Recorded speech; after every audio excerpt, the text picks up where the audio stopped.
تیاری یہ ہے کہ ابھی سے ہم لوگ چارٹ بنائیں، نظام الاوقات، کس طرح کہ رمضان مجھے کیسے گزارنا ہے، مجھے کتنی تلاوت کرنی چاہیے. میں ابھی سے آپ کو بتاتا ہوں، میرے کہنے پہ بنا اس پہ خیر ہوگی انشاءاللہ. کس طرح کہ میں کم سے کم ایک دن میں 5 سپارے پڑھوں گا لازماً. کس ٹائم پڑھوں گا یہ بھی طے کرنا چاہیے. پڑھوں گا جب نہیں پڑھوں گا نہیں. نظام الاوقات بنائے، نماز سے پہلے یا نماز کے فوراً بعد، بس یہی ٹائم ہے. نماز سے پہلے یا نماز کے بعد، اور ٹائم میں نہیں.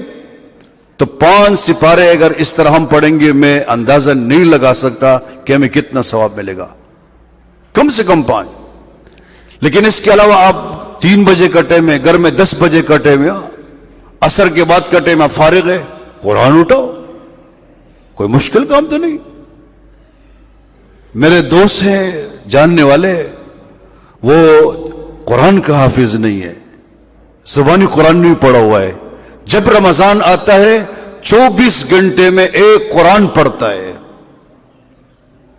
ہم 5 سپارے بھی نہ پڑھ سکے، محرومی کی بات ہے. اگر ہم یہ کہے کہ ہم رمضان کے بعد پڑھیں گے، جب ایک آدمی رمضان میں قرآن نہیں پڑھتا، رمضان کے بعد بھی مشکل ہے کہ وہ پڑھے، الا ماشاء اللہ. تو اپنی ایک عادت بناؤ، 5 سپارے. نمبر 2، تراویح میں شرکت لازمی. روزۃ الحمدللہ ویسے رکھتے ہیں. بعض لوگ بہانہ تراشتے ہیں، جی میں کام سے تکا آیا ہوں، سارا دن کام کیا، بوریاں اٹھائی، ادھر گیا ادھر گیا، بس وہ روزہ افطار کر لیا پھر لیٹ گیا، یہ عذر کر کے کہ میں تھکا ہوں. ایسا نہیں کرنا چاہیے.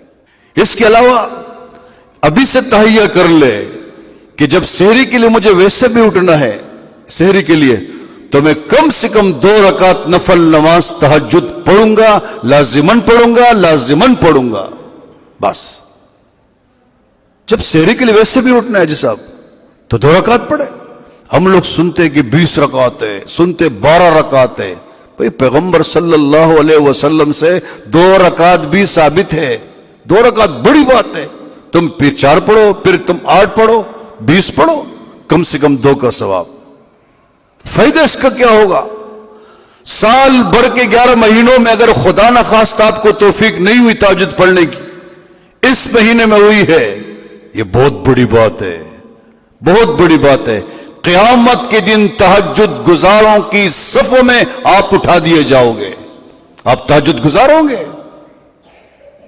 اس کا اہتمام کرنا چاہیے، اور صرف خود نہیں، گھر والوں کو بھی اس کا اہتمام کرائے، تلاوت کا، تہجد کا. اگر ہم یہ تیاریاں پکڑیں گے ابھی سے تو انشاءاللہ ہم نے رمضان کا استقبال کیا. اور سب سے بڑا استقبال میری نظر میں رمضان کا یہ کہ ہم خوش ہو جائیں، یا اللہ شکر ہے رمضان آ رہا ہے. خوش ہونا چاہیے، یہ رمضان کا استقبال ہے. آپ کے اگر کوئی مہمان آ رہے ہیں نا، مہمان، آپ اس کو دیکھ کر خوش ہوتے ہیں نا، ہار پہناتے خوش کہتے اس نے زبردست استقبال کیا. رمضان کا استقبال یہ ہے کہ ہم دل میں خوش ہو جائیں، یا اللہ شکر ہے رمضان آ رہا ہے، کیا پتہ رب العالمین پہلی رات میں میری مغفرت فرما دے. عظیم مہینہ ہے.